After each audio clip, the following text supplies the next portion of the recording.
We are ready, Master. Okay, thank you. Good evening, everyone. We are about midway through our Fuji here. How is everyone doing?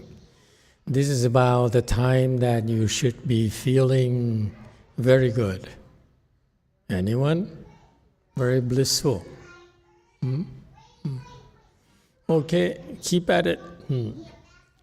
Let's continue with Master YongHua's teachings during a Fuji in the past. Go ahead and play the tape, please. 初初到香港呢，修了西乐园之后，我种好多木瓜树，好多竹，好多松树，种了好多。 However, when I first arrived in Hong Kong and built Western Bliss Gardens, I planted a lot of papaya, bamboo, and pine trees.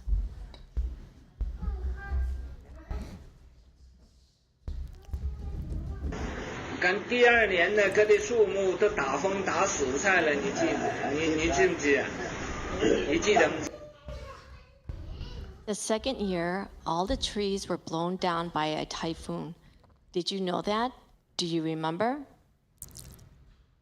记得。嗰陣時我就講，我以後在香港一天，我就唔准香港再打風。 At that time, I declared, from now on, as long as I am in Hong Kong, I will not permit any typhoon to come to Hong Kong. 我離開香港，那我就唔管了。我嗰陣時我咁講的。 If I leave Hong Kong, then I don't care. I declared so at the time. 咁講過之後呢，好奇怪。 After I made that statement, it was strange. 每一年打風這個風啊，對着香港來了啊，各到香港這個風來，正衝着香港來了。 Each time a typhoon seemed to be heading straight for Hong Kong. 到20個 mile 轉到一邊去，15 mile 轉到一邊去。 It would change course as soon as it came within 15 or 20 miles of Hong Kong and go off to the side. 根本10幾年都香港冇打過風啊。 For over a decade, Hong Kong had no typhoons. 我冇兩年根本都冇啦。等我一到澳洲，1個月之後，香港啊就大颶風光。 A month after I left Hong Kong and went to Australia, Hong Kong was hit by a hurricane. 廣州牌滿街飛，就打爛好多屋，好多間屋。 Store signs were blown all over the streets, and many buildings were destroyed.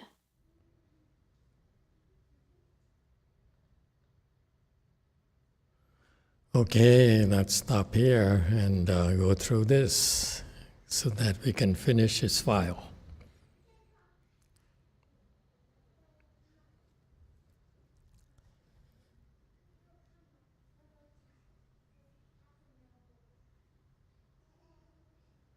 Okay, so Master YongHua created a second way place in Hong Kong. He started one, and I think where we organized the Chanqi that we heard earlier in the file, and he tried to give it to Master Mingguan. Okay, and Mingguan didn't have enough blessings to be able to receive it. It maybe the temple, the Chan temple he had was a lot more humble, a lot more unimpressive than Mingguan's temple, because Master Mingguan's temple belongs to that lineage of patriarchs from Master Xu Yun down to him.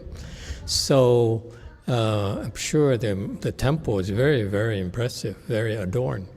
Master Hsuan temple, in contrast, the Chan, where he organized his Chan Chi, was totally unimpressive. And yet, Master Mingguan didn't even have enough blessings to be able to receive it. Okay, basically, probably a piece of land and small building and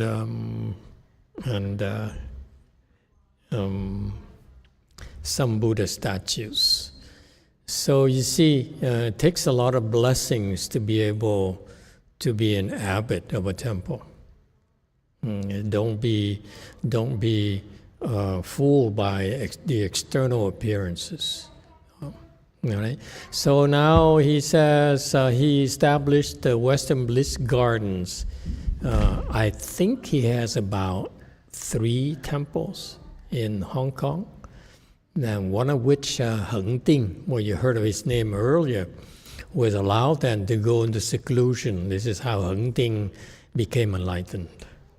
Okay, and before he became enlightened, apparently Heng Ting was attacked by the 3 demon kings, and he had to call Master Hsuan for help. And Master Hsuan, he wrote to Master Hsuan for help. Then Master Hsuan immediately called him and talked to him. Anyway, and so that's the first case where I heard that Master Hsuan actually intervened and helped out his disciples, because I don't think he helped me at all. I was deemed not helpable, I guess. Anyway, so this is interesting to me, and I just stumble on doing this as well, because he first started teaching by stressing Chan. Chan is the key techniques, the key knowledge we have in transmitting our knowledge to the next generation. So, and a particular Chan, the Chan school is fundamentally the major channel where we train our people and the next generations. And that's why typically the Mahayana patriarchs are all experts in Chan. Okay, and so he started by teaching Chan, and then he built the Western Bliss Gardens, which tells you, we don't have a lot of details here, but which tells you that this is the way place where he teaches Pure Land. All right? And so to me, that's interesting, because first you have to teach Chan to establish yourself as for real. And then he started teaching Pure Land and establishing this way place. Okay? And this is their tradition. The patriarchs set up way places so that we can go there and practice under their protection and guidance. So he built Western Bliss Gardens. Or maybe it's the same one, I'm not sure. Okay? But he planted a lot of papaya trees, bamboos, and pine trees. Okay? Papaya. I don't know how good they are in Hong Kong. But here in Hawaii, it's most excellent. Never mind. Yeah? Have you tried them? In Hong Kong? I mean, in Hawaii? Okay. Yeah, we went to Hawaii. And tried their papayas. Yes, you too.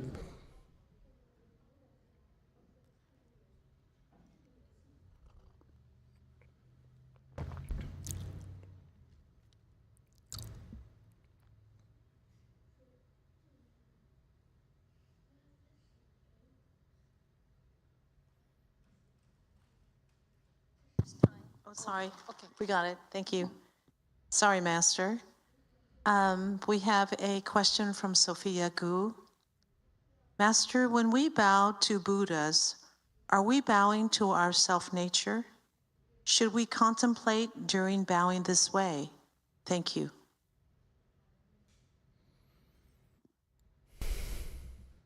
No, you shouldn't. Just bow as you're instructed to do. Okay? And don't go into self-nature which you don't know what it is. How can you bow something that you don't even know? Just a concept. Well, Buddhas you can see. Photos, images, statues. Year 6. Apparently we still have a lot of questions on bowing.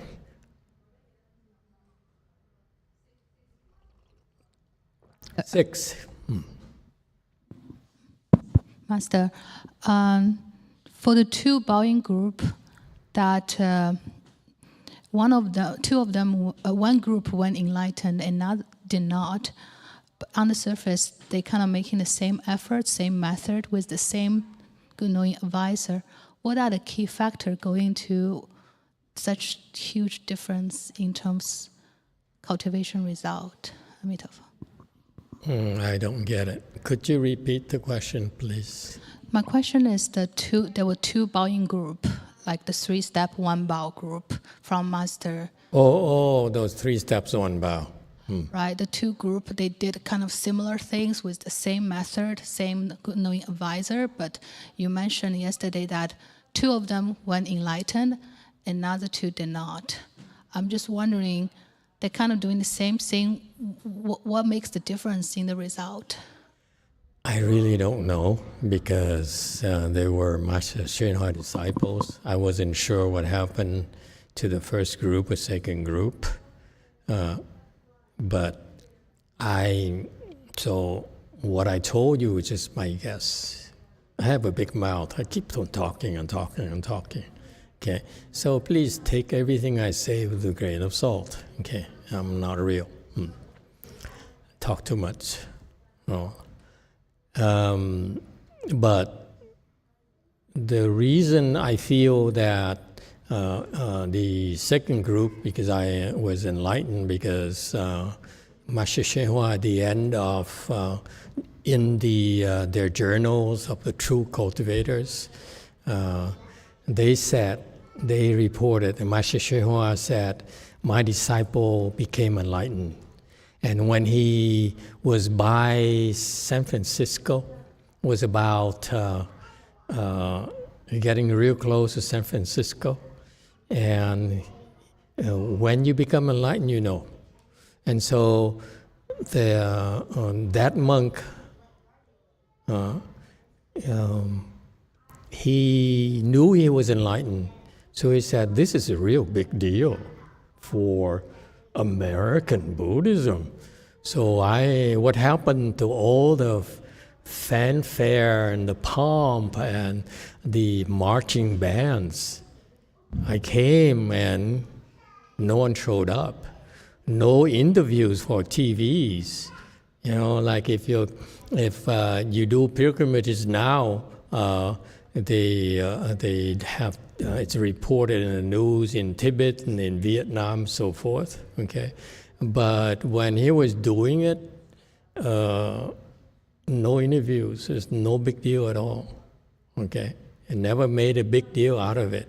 And he said, I understand that if for their duration, but at the end, when I was enlightened, then I expected a much bigger reception. At least my teacher would organize a bigger reception to sort of give me recognition for our combined hard work.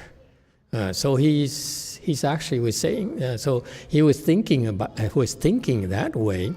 And Master HsChenHua knew, so he was joking about it. He said, you know, my disciple was disappointed at us because we did not come out and greet him properly. Okay, so that's how I knew. Okay, and so it's from Master HsChenHua's mouth. And if you want to ask me for my opinion, what he also was trying to teach them is that that level of enlightenment is pretty low. It's nothing to be to write home about. 1G is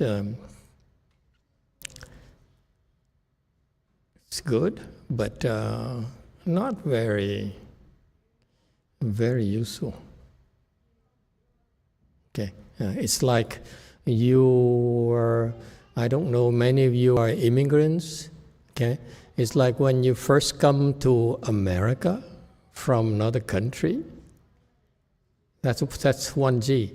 They come to the world of enlightenment. So remember, those of you who are immigrants who came here from a different country. You came here and you remember how you look around, you saw things are different and so forth.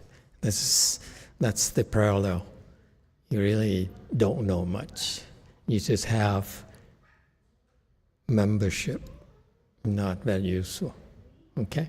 Can't do much, can't function, don't understand United States, don't understand life, don't understand anything. You're just given access. That's it. Okay? We're very tough. We have our standards. So that's why now you understand it's also a teaching for this guy as well, that don't think so highly of yourself. You know? Yes, it's not a bad achievement, but the purpose, which reveals the purpose of his doing this, is seeking, with greed for recognition. So this is why knowing Master Shena and knowing the Weiyang lineage style of training, if you're seeking, if you want it, okay, we're going to give it to you just because you want it. Doesn't matter how big you get. If you are proud of it, you seek it, we will not help it help you. Reinforce it. Okay? So, and if anything at all, I feel that the message was lost. This is the Chinese style of training, where like yesterday we talked to the lady Narcissa. You know Narcissa? It's the girl. Narcissus is a man, Narcissa is a sister. I just made it up. You guys are so serious. Take it easy. Narcissa, okay? You know there's a problem, okay? If they don't want to talk about it, we respect their privacy. But if they bring it out in public, then we say okay, and that means we are obligated to teach them. Okay, and so. Oh, by the way, Narcissa is here today. Look around and see you recognize Narcissa.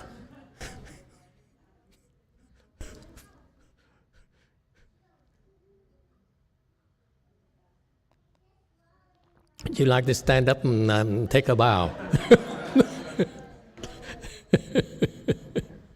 There you go. Mm-hmm.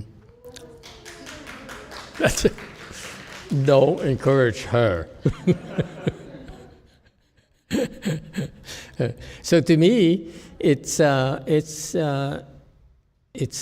Chinese that it's very much a YongHua. He kinds of hands off. He sort of say, "It's a problem, but I'm gonna I think is my interpretation in Chinese culture, where they're non-confrontational."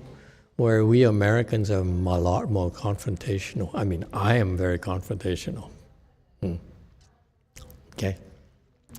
You pick a fight with me, you find out. Okay?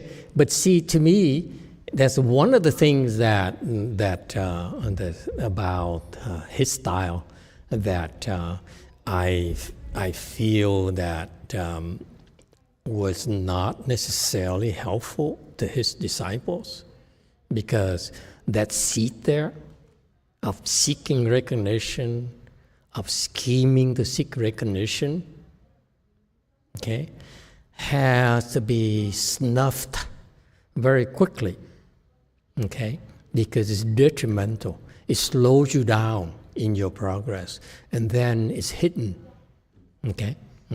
Especially since this guy here eventually became a big shot. And if you have the hidden thing in you, like me, adore me, worship me kind of attitude, okay, then it's a problem. It's a big problem for us, because the Master Xuanhua is not like that at all. And because he's not like that, he's entitled to enforce it. He said, hey, don't do that. Okay, that's not the way. But if Master Xuanhua is like that, then it's sort of like phony for him to say, I can be like that, but you know, and so forth. And so, and to me, that's one of the things I found to be the Master Xuanhua's trademark. He's kind of laissez-faire, meaning that he let it go. Okay, he'll talk to you tangentially. He does not hit you on the nose like, you know, Narcissa, Narcissus, and so forth. That's too confrontational for Asians. Agree or disagree? Huh? And it's a problem. You know, you know, it's not just this thing, but this guy here. But typically, Western educated people are like that, and so young people are like that because we all receive the Western education influence and values. Okay, and so it's unfortunate. And I feel that if that man, that monk, was taught properly, then he'd probably much better off. He would not be in trouble. Okay. So that's how I knew that this guy is from Master Xuanhua's mouth, and he was enlightened. Okay. And he got better and better.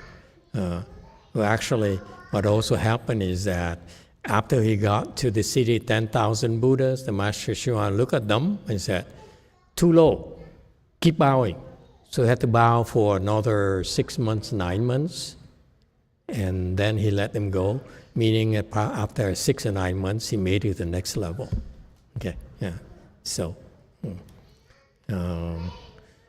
All right, what about the other group, the other two groups?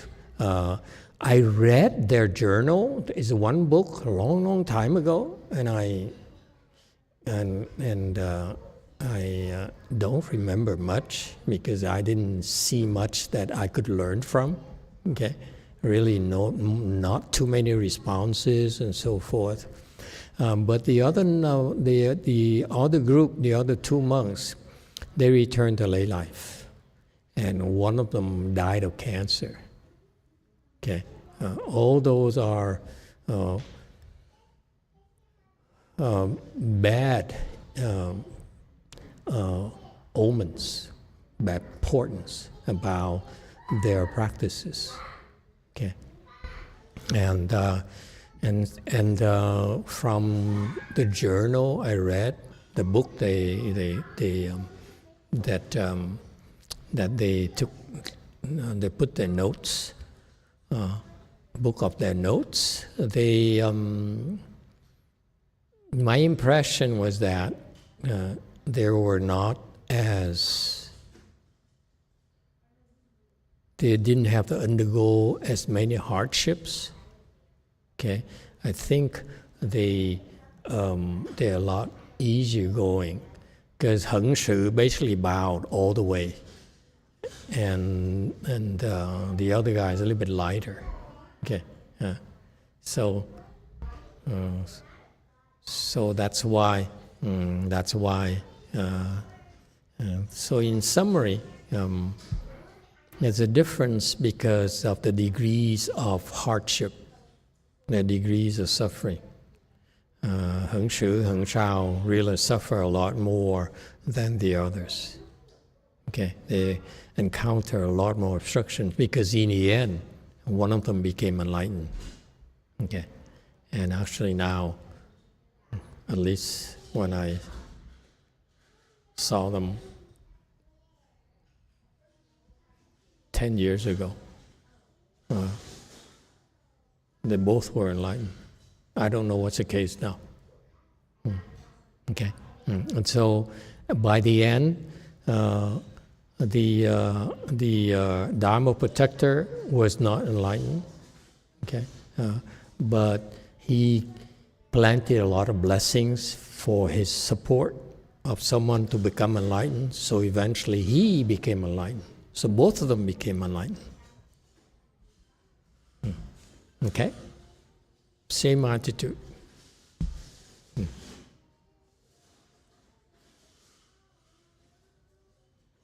Did I answer your question? Okay, very good. Going back to slide 437, he planted a lot of papaya trees, bamboos, and pine trees. Chinese pine trees.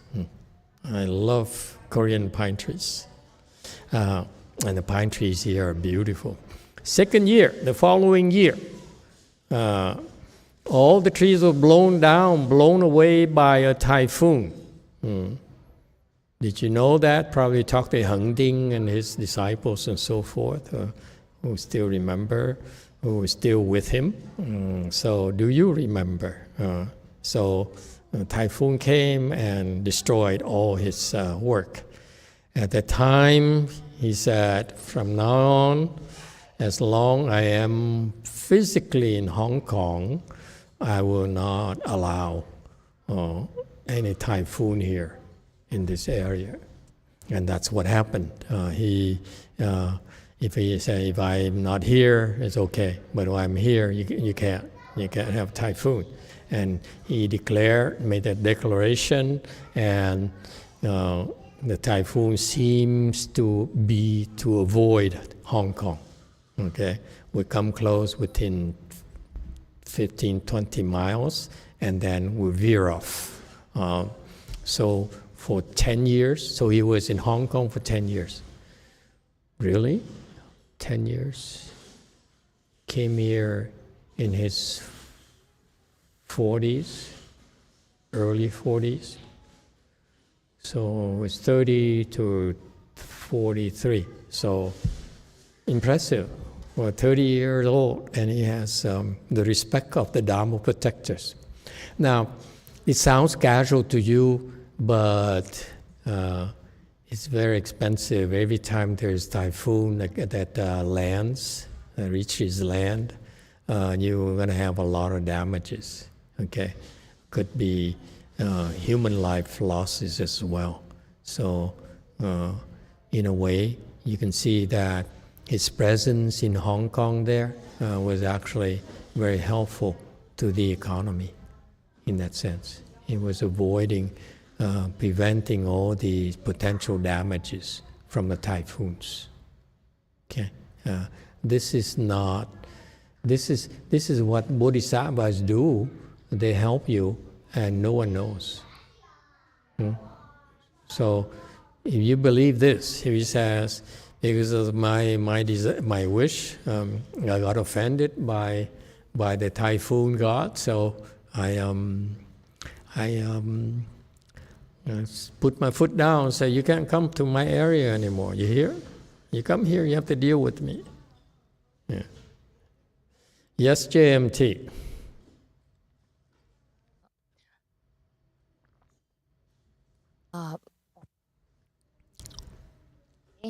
어제 마스터께서 크게 하라고요? 크게 딴 데랑 똑같은. 그래요.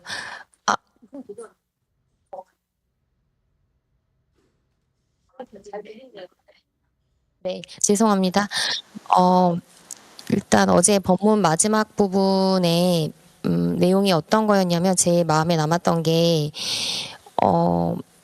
각 단계마다 이제 결국에는 내려놓는 과정이라고 볼 수 있고 수행이라는 게 특히 이제 마스터께서 나쁜 것을 내려놓는 거다라고 말씀하셨었어요. 네.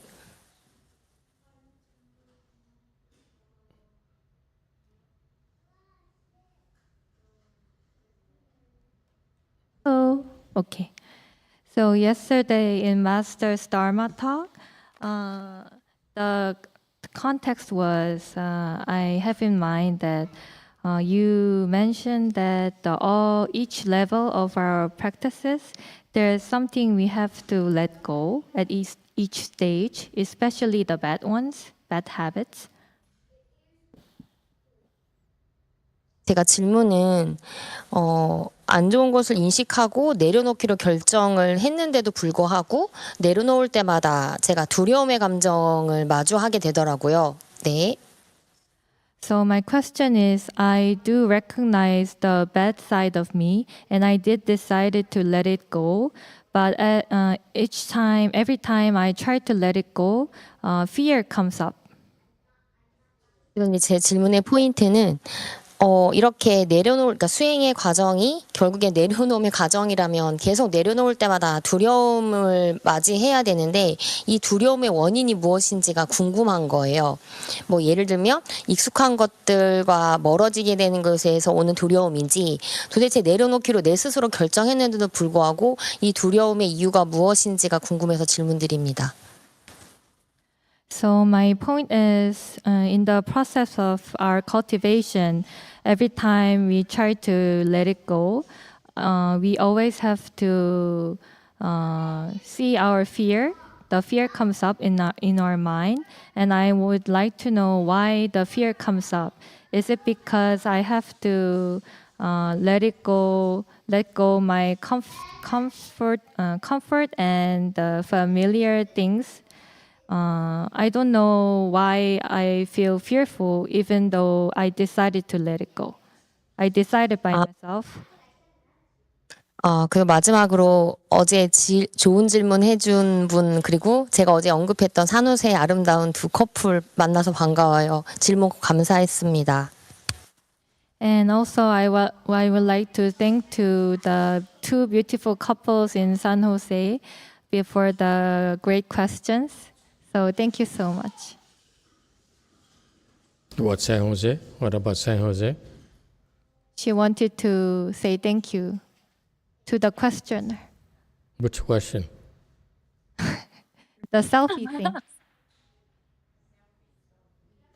thing. The selfie. Oh, Narcissa. Okay. On her behalf, you're welcome.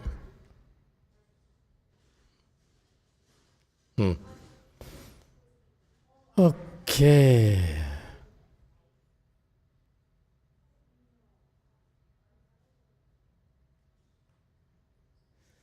I have a very short answer for you. Why are you afraid? It's because intrinsically you are a chicken.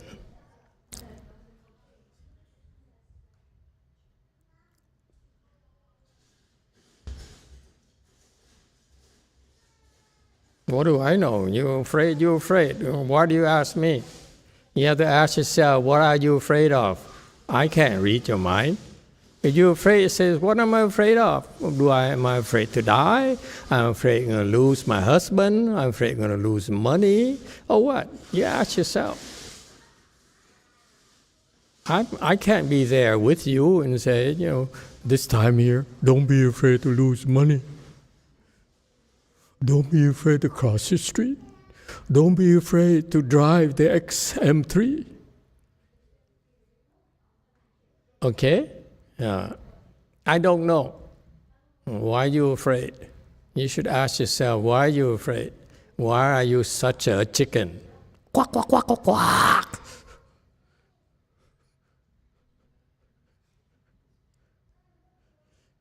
Okay.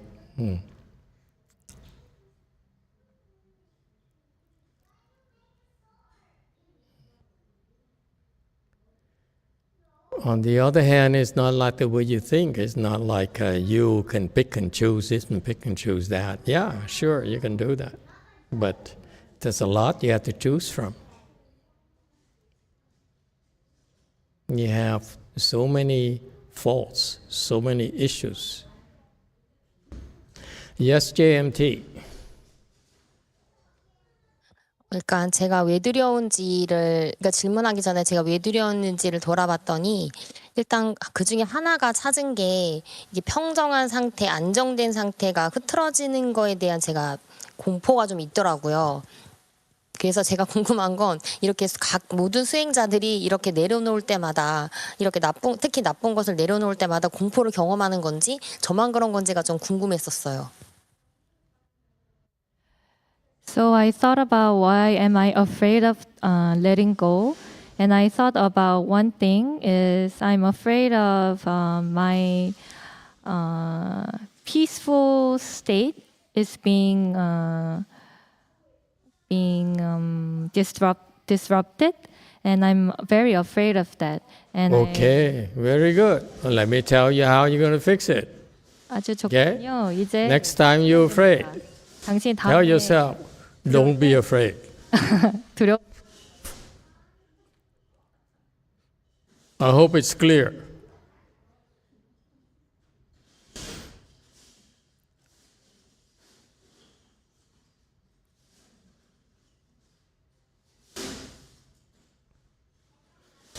Okay, and next slide, 445. A month after I left Hong Kong, he decided to go to Australia. Not sure why. Because the sixth patriarch told him that in the future, when he was sixth patriarch came to him and said, you need to practice this hand and eye. I'm going to transmit it to you. And then in the future, so the sixth patriarch prepared him already. Sixth patriarch, in the future, you're going to bring Buddhism to America.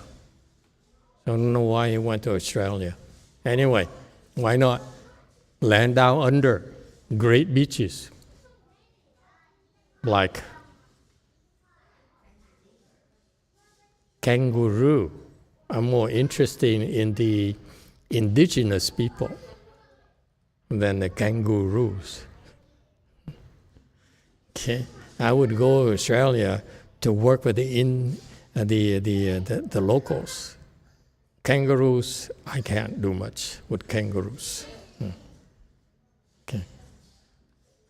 And after he's left for Australia, the hurricane came to Hong Kong by then. Okay, Hong Kong. Interesting. So that means that Hong Kong doesn't have any real sagely monk. Okay, store signs were blown all over the streets and many buildings were destroyed. You see the kind of havoc that is caused by these calamities, natural calamities, are just very, very expensive.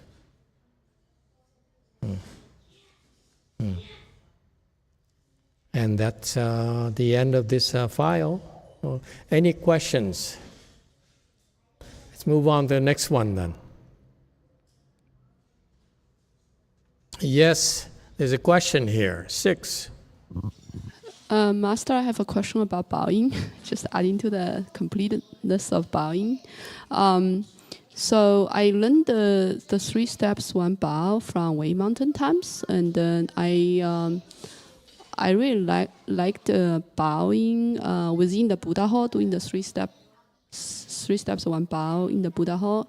I found it's especially helpful when I fast for some reason. So I'm just wondering if the 3 steps, 1 bow has any advantage over bowing just in place. Master Ji, what did you say? You understand me? Could you hear me? One more time. Okay. Okay, so Master, I learned the 3 steps, 1 bow in Lu Mountain. I especially liked doing that in the Buddha hall. I found it really helpful when I fast for some reason. So my question is there any advantage of doing 3 steps, 1 bow, or just bowing in place?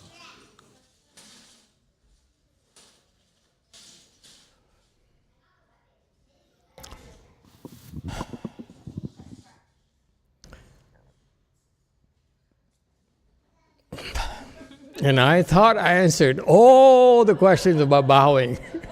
And you guys can always come up with something new. Amazing. That is why you're so special.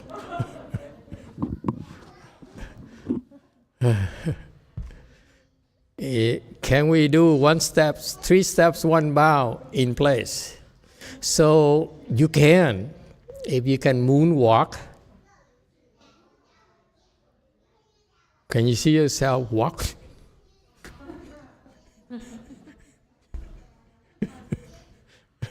You do that?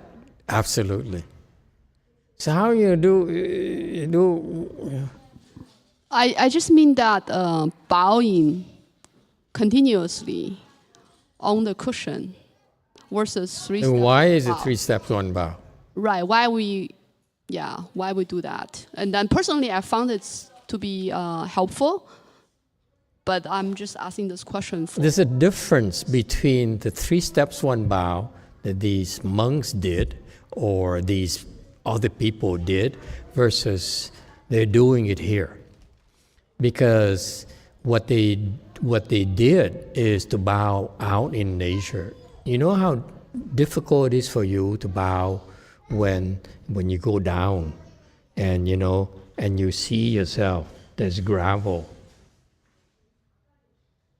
Your head is going to hit the gravel because it's out in nature. Okay?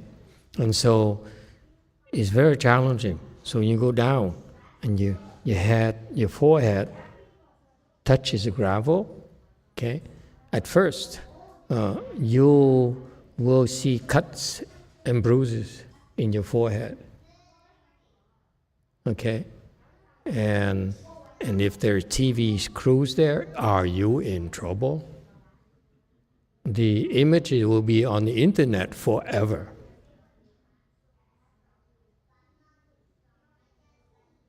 Okay? And so, you see, so what happened to these people, it's just my imagination. I never did it because I hate bowing. I still do. And so you see, there's a challenge in you when you bow down, okay? You bow down, you have the hands and feet and knees you can get by with. Oh, I remember now. The first group, when they bowed, they wore some knee protectors that you can buy from Home Depot for $20 a pair, made in China. Okay. Temu is a lot cheaper. Anyway, and so they wore, that's what I thought, that's what I remember now. So these people, the first group, when they bowed, they wore the knee protectors because it's very tough on your knees. Because you bow down like that, because your knee now bears the weight, your weight, a good part of your weight. And it's very, very difficult. You keep on doing that, it's really tough on your knees. And the skin's there, you have some bruises and so forth. And on top of it, when you get down on the head, the forehead will touch sharp things. And your hands are, and also they wore gloves as well. I remember now. That's why I was unimpressed. That's why I immediately removed them from my memory banks. I said, this is comfort. See, I came from a country of war, war, live in a jungle. That's our aspiration, our standards. We don't do gloves. We don't do knee pads. Come on, man. Anyway, I never been in a war, but I often fantasize. Okay, so anyway, so you see, so these people, they wore the knee pads and they wore gloves. So this is extremely helpful. Okay, and in doing that, they missed out on the purpose of bowing in nature. The purpose of bowing in nature is that you learn how to take care of your knees, your hands, and your forehead. So let me explain to you. In your lower, the way not like the way the Korean Sunims do it, okay? Because they bow inside, like Shipa poses to do, bow in place. It's totally different, okay? Even when I used to allow them to bow around the temple, Blue Mountain Temple, it's really pretty clean as well, mostly concrete, okay? We're talking about bowing on dirt, on grass, on gravel, and so forth, okay? And if you see, you put your hand down, you might cut your hand, you might cut your forehead, you might cut your knees and so forth, okay? Because there might be some glasses somewhere, and you can't go like this with your hand because you cut your hands. And it's not cool for you to take out a piece of cloth and wipe it before you bow. You see, the real logistic issues that makes it a lot more challenging than bowing in a cushion, bowing in a Buddha hall, okay? And so the way you have to learn to do, eventually this guy figured out, okay, that's part of his Kung Fu, by the way, you do it because of necessity. You sit there and you theorize, you imagine it, it's not the same. When he's there, he went down, he hurt his knees, hurt his hands, hurt his forehead. Eventually, he did it so well that when he does, it go down like this. Of course, after that, the skin is thicker and so forth, okay? That helps, okay? But that does not give you total protection. So eventually, the way he bowed is that when he got down, okay, the knee touches the ground, okay, it is just enough so that is no, he barely touches it. And, okay, but if you the knee touches the ground too fast, and then the indentation is a lot deeper, you see? That's one thing. Same thing, the hands and the forehead. The forehead is the easiest because eventually when you have support on the 4 points, the hands and the knees, and then the forehead barely touches the ground. That's all you have to do. That's what he figured out. The skins here are thicker. The forehead skin is a lot thinner, so you protect it by barely touching the ground. Okay? And that's what he eventually figured out how to do. And when he got towards the end, midway or so, I imagine about midway or so, or near the end, he figured out how to bow. Okay? So he's an expert in bowing in that sense. He knows how to bow. Okay? And I will not explain to you how to do it because I don't know. Okay? It's just my imagination. You remember? I despise bowing. Okay, so whatever I tell you is only theory, so it doesn't matter. Okay, nonsense. But in the end, he knows how to bow, and he's free. The principle is that you do it eventually at this level, he'll be free, and he's no longer affected by the 5 points.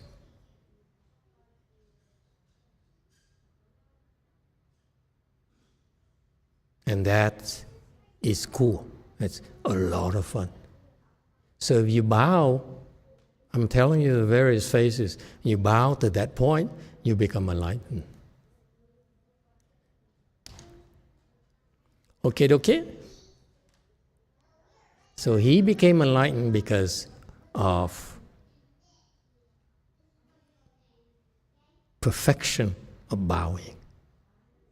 That's all he knew. See, that's why I taught you, go slow. Don't go like the Korean Sunims, they go like an exercise, 10,000 a day, 3,000 a day.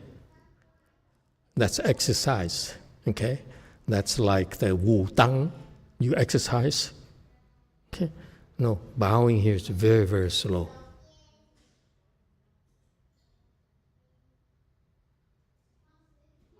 And you keep on bowing long enough, and the challenge is that here you don't have the need to protect yourself because you have a cushion here, cushion there, cushion everything is clean. But you smell things.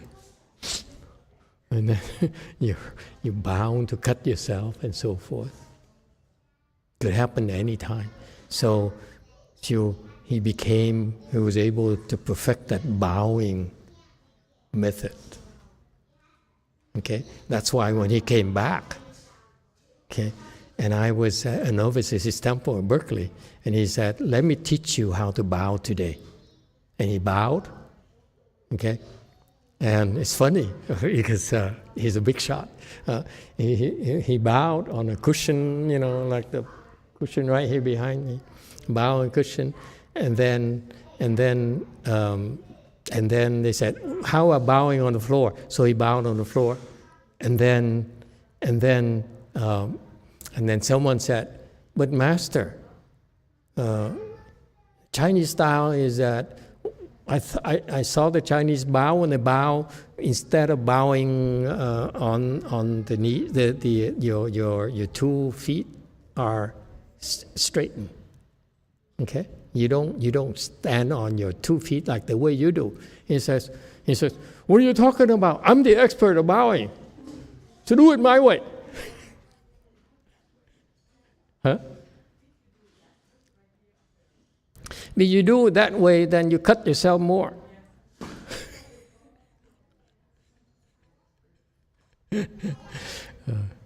They are pretty good. Those first group, I think they wore sneakers. This guy, I think he wore Sangha shoes or something like that.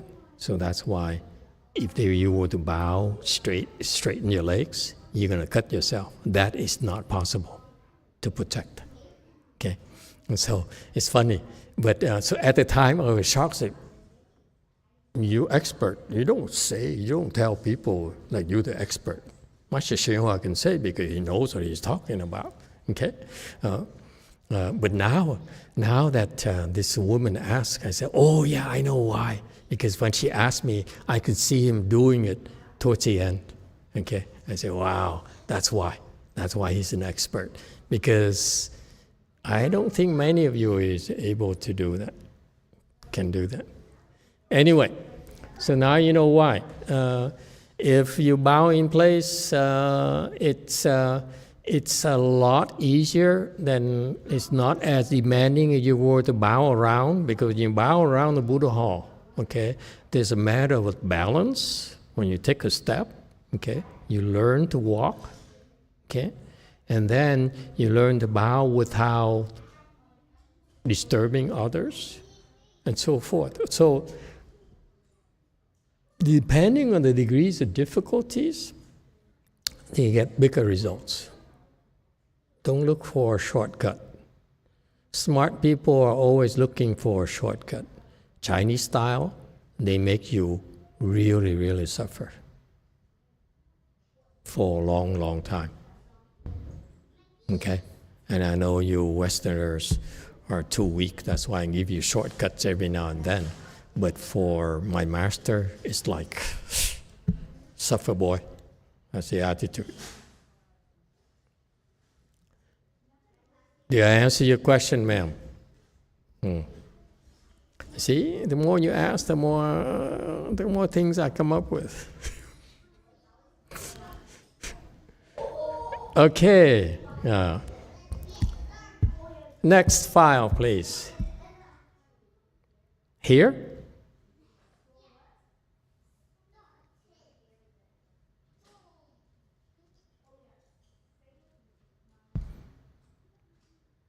Dharma rain, light of the mind, light of the past and the present. Phà yu, xin teng, trao, gu jin. Phà yu, Dharma rain. And the lamp of the mind.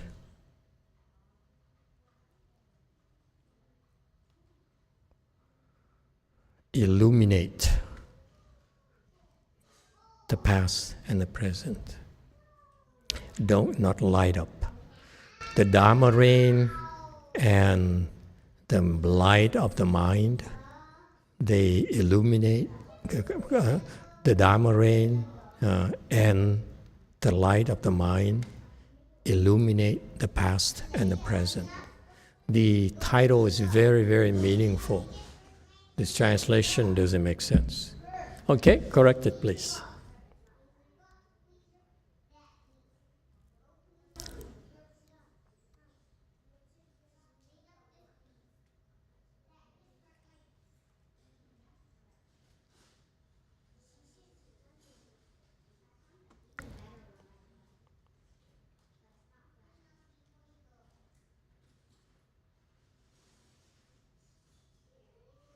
There you go.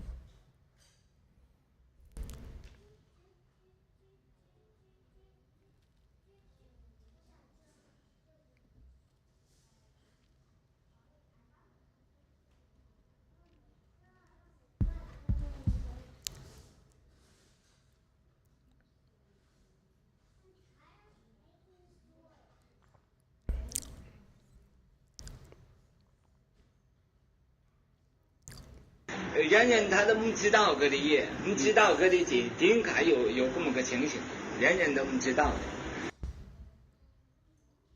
Everyone does not know his karma, does not know why they have such a situation. Everyone does not know. 等我到了美国，夏天，大飓风的山啸了，震死150-160个，50-60人，各地。When I arrived in America, on that day, a hurricane and landslide occurred, killing 150 to 160 people, 50 to 60 people. 各地还过去个事情，不过你们人都不知道啊。香港有一年旱的好啃要啊。Those are past events, but you all don't know about them. In Hong Kong one year, there was a drought, a very severe drought.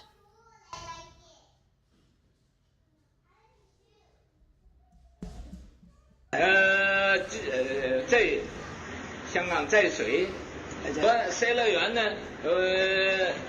水也来的少了，哇，这更要得个了，我。Hong Kong tried to regulate the water, even in Western Bliss Gardens. The water also came less. This was serious. 我就叫刘国娟嘛，可能是我娃娃有见，你要念佛口语3天，如果母语落的话，我永远不准你回到我西乐园。I then called Liu Guozhen.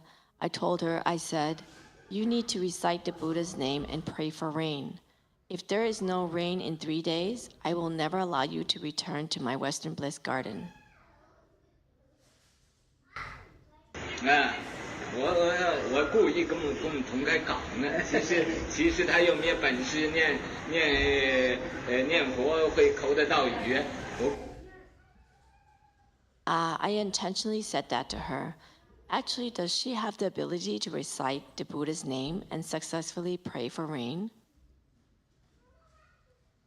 我故意跟我们同他讲嘛，还有好老实的他就猛念佛2天半落大雨了，以后没水。I intentionally said that I intentionally said it like this to her. She is also very honest. She then honestly recited Buddha's name. After 2.5 days, it rained heavily. 干佛堂就领功啊，各干就往。Afterwards, there was no more water shortage. The other Buddhist monasteries took the credit. 哎呀，我们拜忏灵喽，各干就往我们念佛灵喽，各干。How effective the repentance ceremony is. Reciting the Buddha's name is effective. Reciting mantras is effective. 又往我们众爷爷灵喽，实际上怎样落的雨，他们都不知道的。In reality, they had no idea how it rained.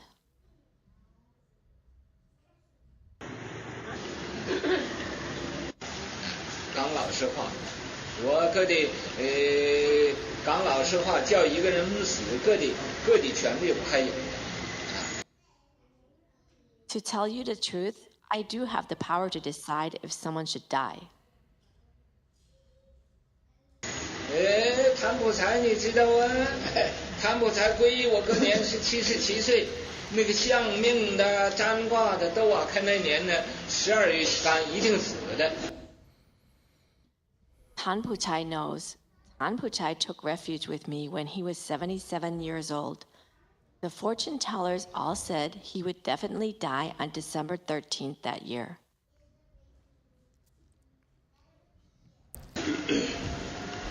所以他怕着了，怕死，他才皈依我。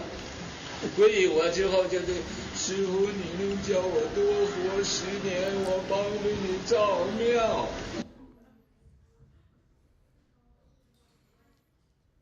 He was afraid of dying, so he came and took refuge with me. After taking refuge, he said, "Master, if you let me live 10 years longer, I will build a temple for you."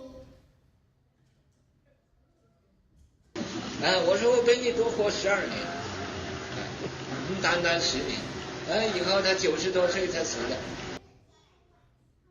I said, "I will let you live 12 more years, not just 10." Later, he died in his 90s. 你讲出来没人相信的，好像我很多很重要的事情没人知道，没人知道是怎么回事。No one believes me when I tell these stories. I have many important affairs that no one knows about.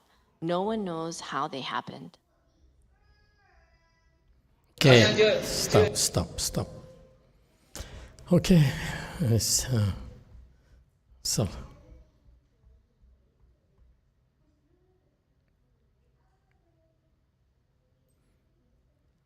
Everyone does not know his karma, does not know why they have shut the case, and they really don't know. So he's referring to the fact that this is just my guess. I'm out of my range here. Okay, so just listen, and with a grain of salt. So he's referring to the fact that he has a spiritual penetration to know of the past lives and the heavenly eye. Okay, and so this is why in Chinese tradition, especially with him, they are keen upon encouraging people to open their heavenly eye. Okay. Anyway, so he says. So this is general his introduction, and he says, you cannot tell past events, okay, at all. So see, and that's these two, the combination of these two spiritual penetrations. Okay. So he gave an example of 1 year, Hong Kong had a severe drought for the entire year, and so they rationed the water use for everyone. So Western Bliss Garden was also affected. 1 year. In San Jose, we have like 3 years in the Bay Area, yes? So then Master Hsien-Hua says it's getting serious, so he had to intervene because it affected his temple, Western Bliss Gardens. Okay, so he called his disciple, and you need to recite the Buddha's name and pray for rain, and you must succeed, otherwise you cannot come to Western Bliss Garden anymore. Poor woman, and so this is for your information. If you recite the Buddha's name, you can also pray for rain. How's that? You can have responses, and you have all sorts of responses depending on how well you do and how well you execute these Dharma doors. Okay. All right. And he picked on her, and is it the case where she's able to do that by reciting Buddha's name? But he told her anyway, and she says this woman is actually very simple-minded. Not honest, not true. It's a very simple-minded Lao Shi, meaning she believes anything he tells her. Okay, and so that woman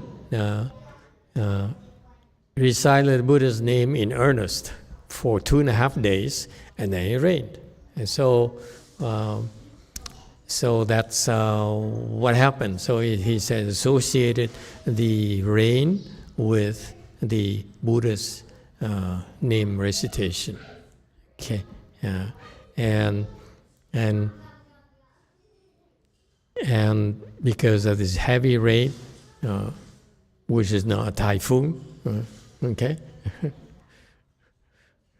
bordering on typhoons. If this kind of heavy rain, I'm pretty sure around Western Bliss Garden, the roads would have issues. Okay, like here in California as well, mudslides and so forth. Okay, but if there was a drought for 1 year, this must be a lot of heavy rain in order for the water, the drought water issue to be resolved. Okay, and so it was the end of the drought, 1 year drought. Because of his intervention, he said all the Buddhist monasteries claim credit and so forth. They didn't know why, okay, but they claim credit because I'm sure a lot of these, typically the Buddhist disciples would go to the temple and ask the temple to do ceremonies to help out. So they did the repentance ceremony. I went to Taiwan and someone taught me, maybe Hong Kong taught me that you could recite the Dragon King Sutra or something. That's Taiwan. My precept teacher told me that. It's very effective. And I never tried it. And it turns out what we're learning here today is reciting the Buddha's name is equally effective. Isn't that cool? And so the other temples were claiming credit. They said it's their repentance ceremonies, it's their mantras, recitation, probably and Pure Land recitation. But they really had no idea why it started raining. And so that's it. Yes, 6.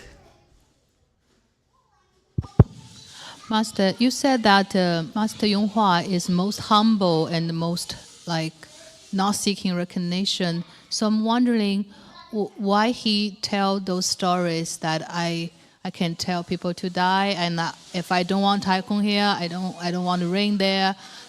It doesn't seem like he is teaching his disciple how to do that, because they probably can. So why he talks like this, and what is he trying to teach us? I have no idea. You're asking me to interpret his actions.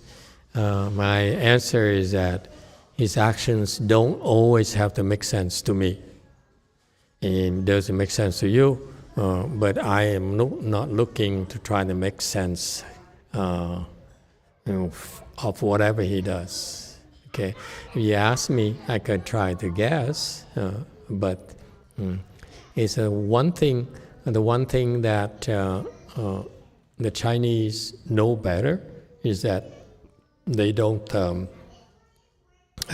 question the masters, because he's, in this case here, he's rather obvious that he performed a lot, he showed off quite a bit. He would heal people left and right in front of everyone.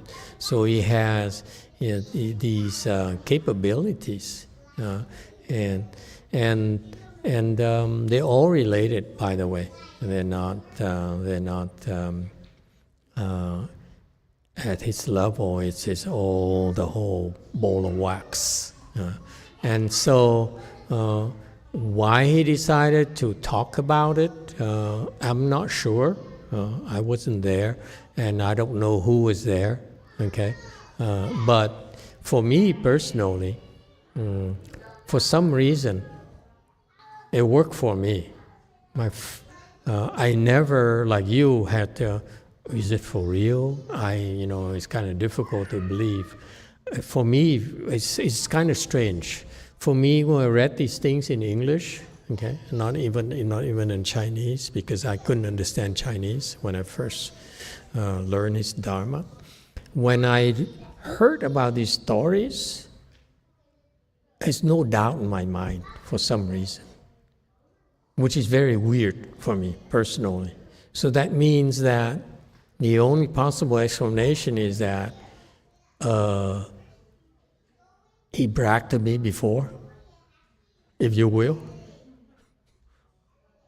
And after you hear the bragging often enough, you don't look at it as bragging anymore. Okay, looking back, it's kind of strange, because I never had any doubt. Whatever he said, I never doubted anything. Like he says, suffer, I suffer. Endure suffering, I endure suffering. Sit longer, I sat longer. It's kind of weird. So it's most likely, and I'm not bragging, and that he was my teacher before, or we cultivated together before. Okay, many, many lifetimes. So you do it often enough, you have no more doubt.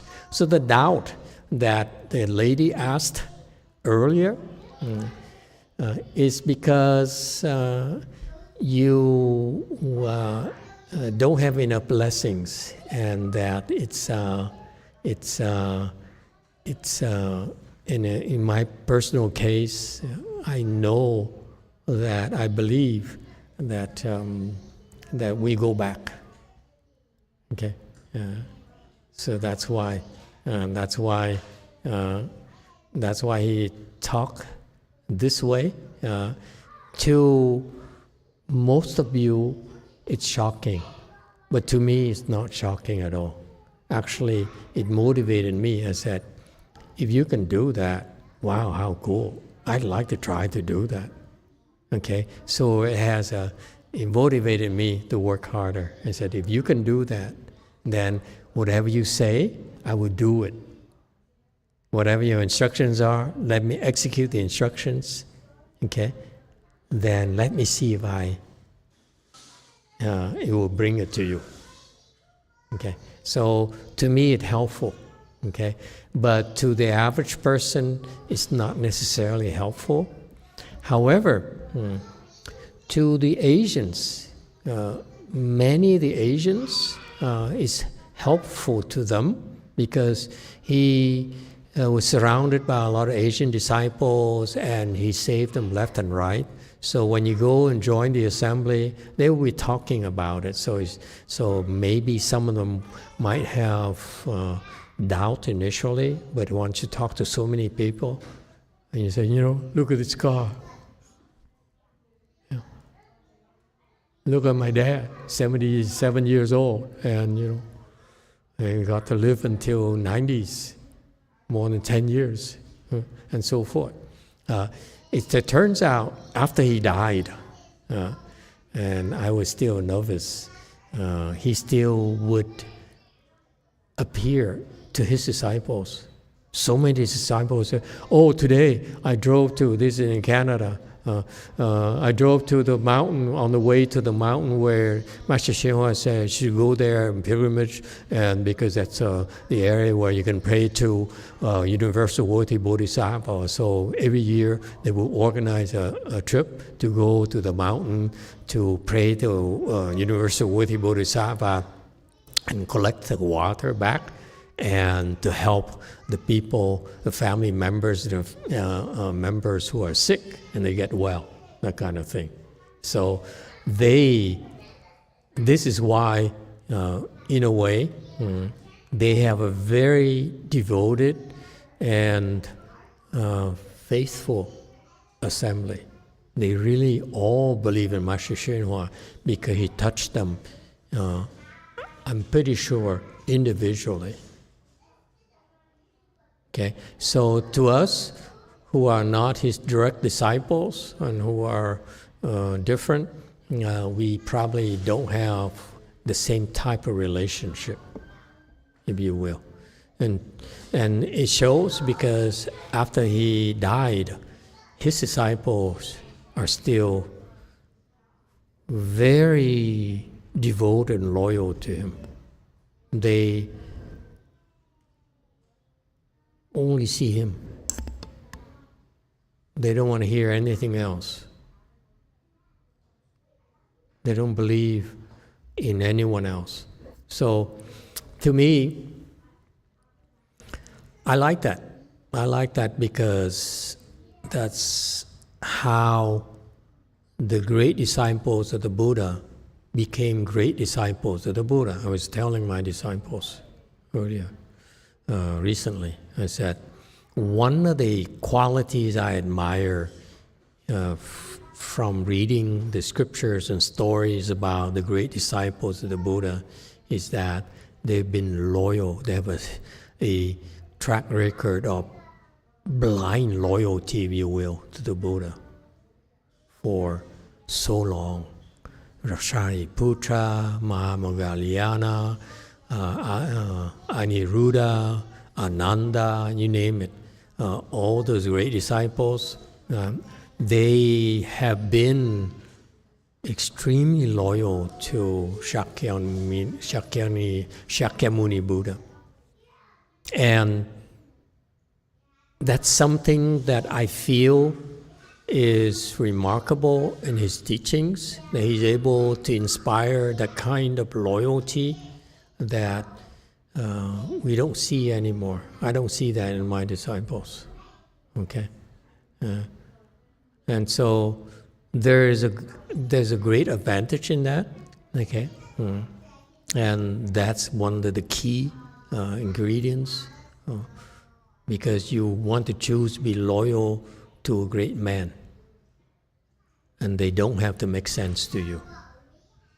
Okay, but in his case, they're loyal to him because they got so much help from him, so many manifestations, left and right. I'm one of the rare few disciples of his who have virtually zero manifestations. Okay, maybe a couple. And then eventually, after I started teaching, then we got a few more. But I can see the advantages now of doing that. Okay, it's helpful to him. But also there's a drawback in that they will be able to hang around him, and he'll be able to protect them. But they'll miss out on the other great teachers. Okay, that's a drawback that I see in that approach, where suppose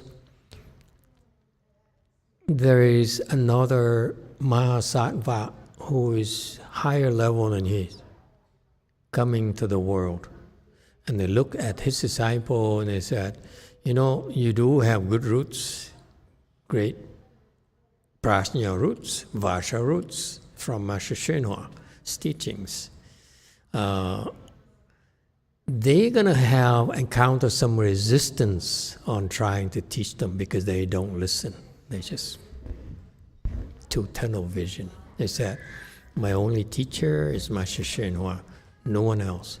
And that to me is a weakness, because that's not pure Chan.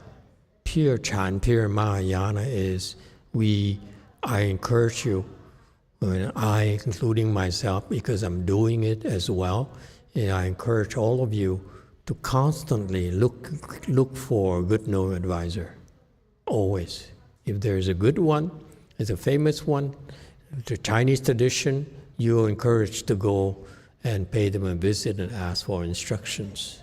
That to me is the most powerful form of practice in Mahayana. That to me should supersede loyalty. You're loyal, but when you hear of, you're loyal to a fault, but when you hear of a great teacher, you should say, I will go there with an open mind. And that's, I feel, is lacking in that training.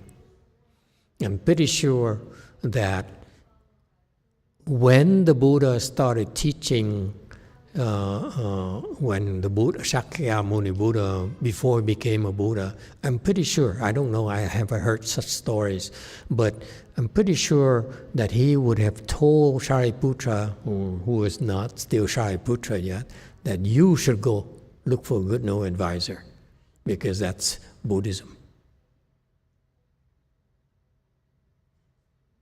Okay, so they always plus and minuses, whereas the rest, you know, whether it's show off or people will misunderstand you, I don't understand. I don't have enough information to go there. But to me, I see this important lesson. Okay. Pretty soon I have nothing left to tell you.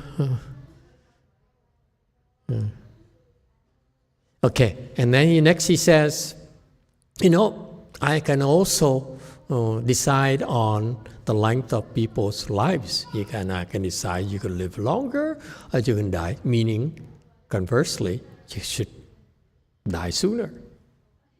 Same thing, you know. It's just the other side of the equation, you know. If you can live longer, if this person lives longer, then another person has to live shorter. So, see, you can do this, you can also do this. No? It's always a balance. Okay? You know, such a thing as, I only take. Yeah. All right. And so he says, let me tell you, I also can decide when someone should die, or how long they could live. An example, this guy here, and some fortune teller told him he's going to die that year, so he's going around bowing to people, and he's scared, okay, and took a refuge and said, you know, live longer, or like the sound effect that in the English, Master, you let me live 10 years longer, I will build a temple for you, okay, but the sound effect should be more earnest, okay? That's how the Chinese are, you know. When the need arises, they're very sincere. I'm poking fun at them. So the Master said, and this is not just to him, but also it helped my grandma as well live longer. Okay? So he's constantly, you know, if you will, showing off. Okay? That's why all these people say, he's my master forever and there's no other master for me. That's the end result. And they said, and so I said, I'll give you a few more years, and he lived more than that. And he said, no one believes me. No one believes me when I say these things, but actually, to him, in order for that to happen, there's a cause and effect. Okay? It happened because he did something, and he's able to do those things. Okay? Consistently, it's not praying. And here we are. Any other questions? Okay. Continue, please.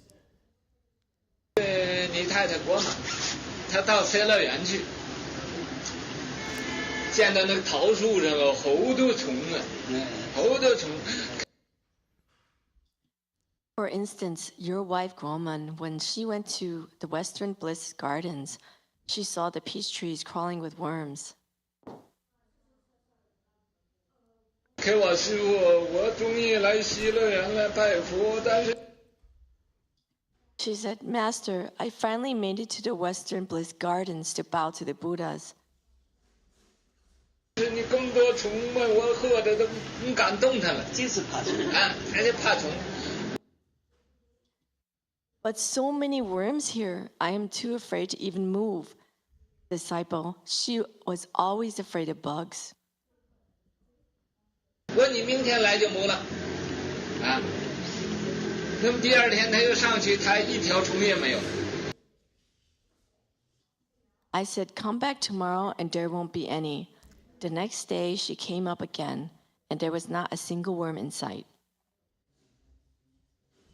啊，那个桃树上搁的是，每一个树叶上都有3、4条虫，那地下也有好多虫在那爬。第二天他到那，一条也没了。 At that time, there were 3 to 4 worms on each leaf of the peach trees. And also many were crawling on the ground. When she came back the next day, not even a single worm can be seen.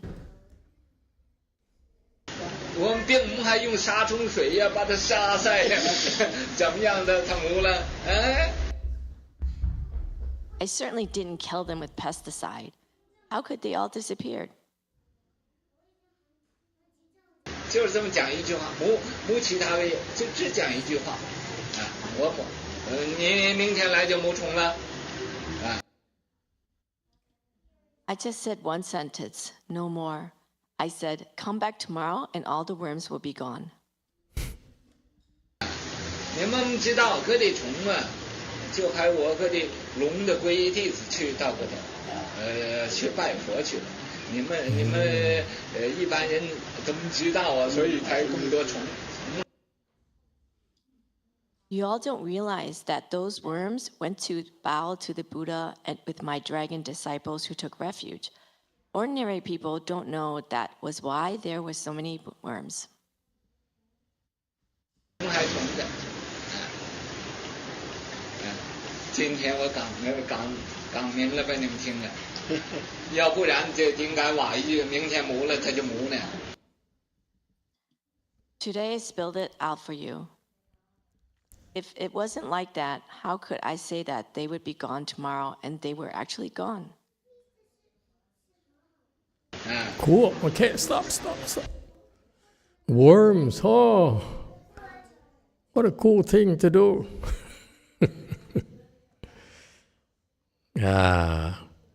So another story is one of his disciples' wife, woman.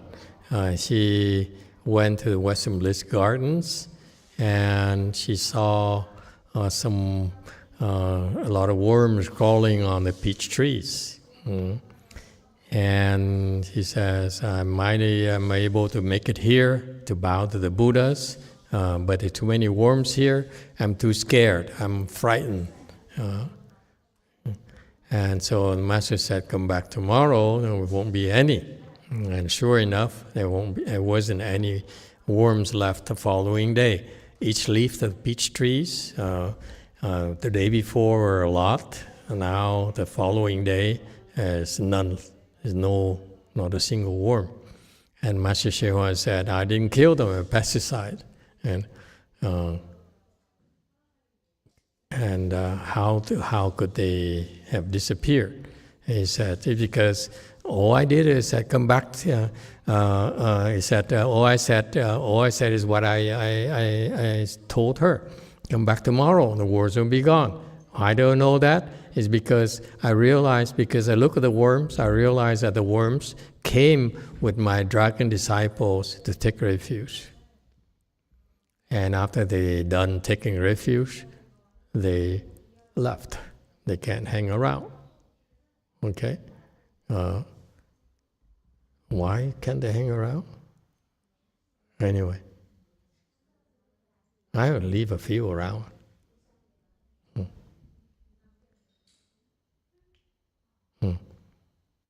And so that's what happened. Master YongHua has a lot of spiritual penetrations. He can see and a lot of things, and was able to do a lot of things. Yes, 6. Master, those animals can take refuge out of their own intention. They actually have that ability to. I think so. You want me to speak for them? Of course, animals can take refuge. Okay, so sometimes they can take refuge, but it's because they get help. See, they came with the dragons. The dragon used their spiritual powers to bring them to the peach tree so that they get there, and they then requested Master YongHua to accept them as disciples. Okay, so the dragons introduced the worms to Master YongHua. He accepted them. Okay, and after they're done, they had to go, I guess. Okay, it's kind of cool. That tells you that he's a real pure monk. Okay, all these things here happen because he's of utmost purity as a monk. He's not greedy for fame. He's not greedy for profits. He's very pure monk. Okay, a lot more than my generation. Okay. JMT. 마스터, 2가지 질문이 있는데, 첫 번째는 별로 오래 살고 싶지 않은 사람이 있고 좀 오래 살았으면 좋겠는 사람이 있는 거예요. 그렇게 약간 좀 이런 표현이 그렇긴 한데, 이렇게 자기의 수명을 좀 양도할 수 있는지, 좀 합의가 돼야 되는지, 그걸 좀 일단 여쭤보고 싶고요.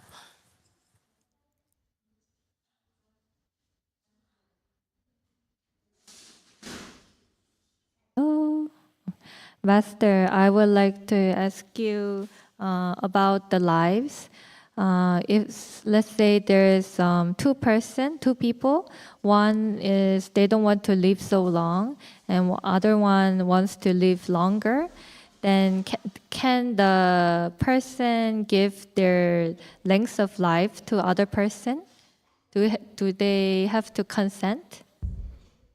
그다음에 두 번째 질문은 제가 일반적인 질문이었거든요. 그러니까 우리 수행자들이 수행하는 과정에서 자기의 나쁜 점을 희생한다.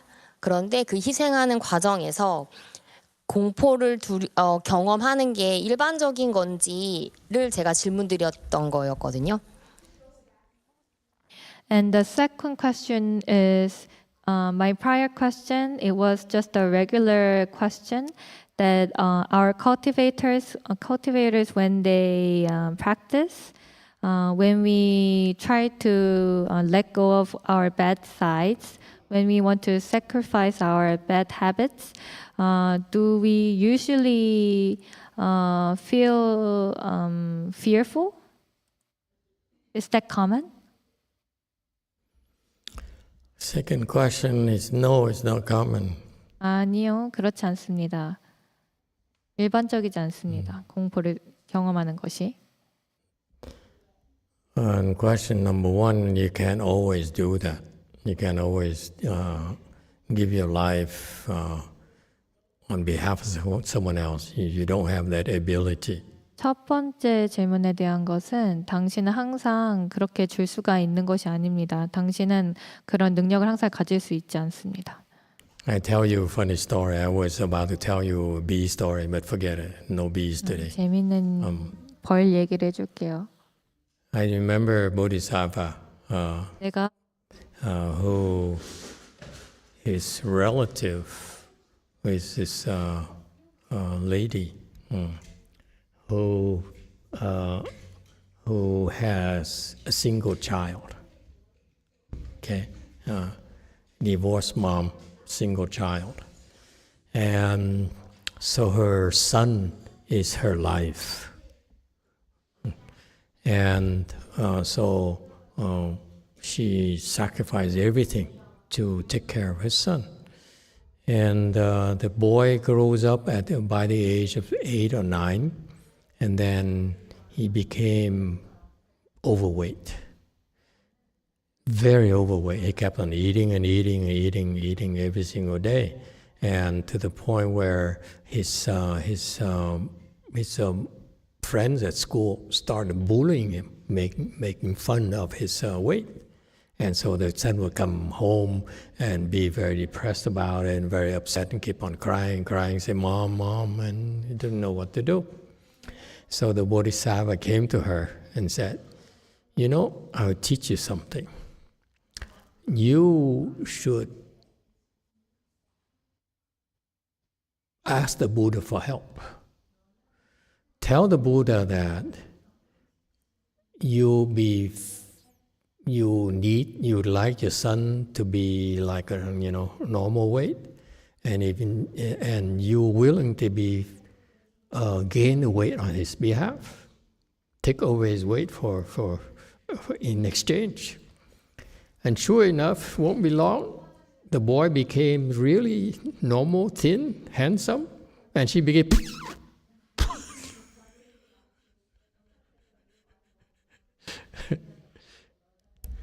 Okay, so